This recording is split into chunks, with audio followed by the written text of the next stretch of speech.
ماں باپ سے کہتا ہوں اپنے بہو اور بیٹے کی زندگی میں دخل مت دو.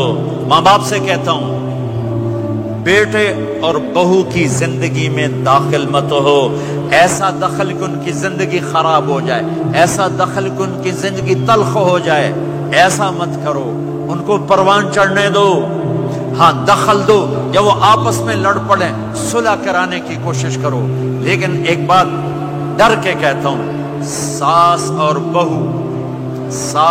بہو یہ ایک کھٹا رشتہ ہو گیا. یہ بہت خوبصورت رشتہ ہے. اگر جانے والی بہو اسے اپنی ماں بنا لے اور بیٹے کی ماں اسے اپنی بیٹی بنا لے، لیکن میرا معاشرہ الٹ ہے. کمیاں دیکھتے ہیں، پھر کمیاں پکڑتے ہیں، پھر کمیاں اچھالتے ہیں، پھر گھروں میں آگ لگ جاتی ہے. میرے بھائی بہنوں، اگر آپ والدین ہو تو اپنی اولاد کو پروان چڑھنے دو، ان میں دخل مت دو. اللہ کے واسطے ان کی زندگی کو تلخ نہ کرو. اپنی مرضی پہ نہ چلاؤ، انہیں چلنے دو، انہیں پروان چڑھنے دو. بڑے درخت کی چھاؤں کے نیچے درخت اگتا نہیں، نیا درخت، ذرا پیچھے ہٹ جاؤ. ہاں ان میں کھٹ بٹو، داخل ہو کر صلح کراؤ.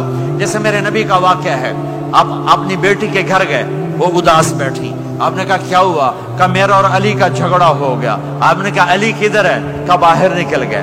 آپ ان کو ڈھونڈنے نکلے، مسجد سے اٹھا کے لائے، گھر میں آئے اور فرش پر ایسے لیٹ گئے، زمین پر. ادھر علی کو لٹایا، ادھر فاطمہ کو لٹایا. علی کا ہاتھ پکڑ کے یہاں رکھا، فاطمہ کا ہاتھ پکڑ کے یہاں رکھا، اور اوپر فاطمہ کے ہاتھ کے اپنا ہاتھ رکھا. یہ علی کا ہاتھ، یہ فاطمہ کا ہاتھ، اور یہ اپنا ہاتھ. پھر فرمایا بچوں بولو ہماری صلح ہو گئی.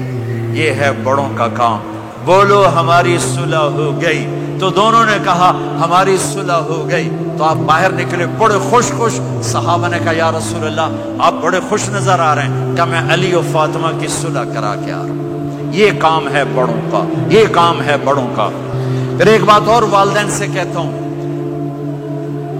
بچوں سے کہتا ہوں، ماں باپ کی پسند کو سامنے رکھ کے شادی کرو.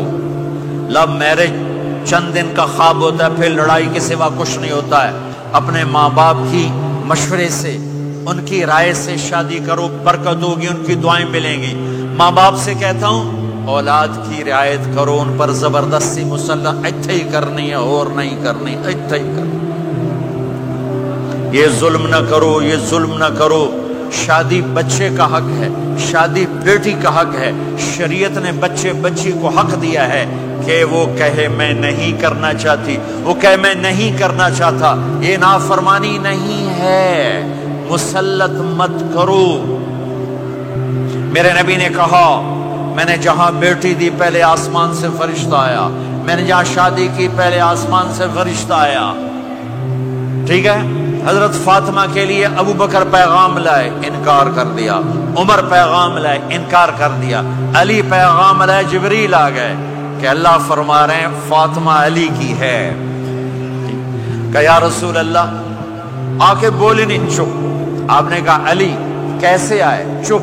پھر آپ نے خود کہا فاطمہ کے رشتے کے لیے آئے ہو؟ کہا جی ہاں. تو آپ نے کہا انشاءاللہ. جبریل کے آنے کے بعد بھی کہا انشاءاللہ، یہ نہیں کہا بس ٹھیک ہے ہو گیا ڈن، وہی آ گئی ہے ڈن. نہیں نہیں نہیں نہیں. آپ اٹھ کے گھر چلے گئے، علی باہر نکل گئے. باہر صحابہ کھڑے تھے، کہنے لگے کیا ہوا؟ علی کہنے لگے انکار ہو گیا. وہ کہنے لگے کیسے؟ کہ کچھ کہا ہی نہیں. عبد الرحمن بن عوف کہنے لگے کچھ کہا تھا؟ کہ انشاءاللہ کہا تھا. کہ بس پھر ہو گیا ہو گیا. یہ انشاءاللہ کیوں کہا؟ ہاں کیوں نہیں کی؟ آپ گھر گئے، کس کو بلا رہے ہیں؟ فاطمہ. کون؟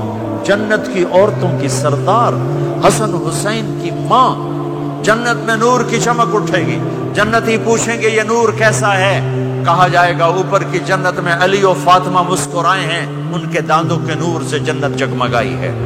آپ نے کہا بیٹی فاطمہ علی کا رشتہ آیا ہے، ہاں کر دوں؟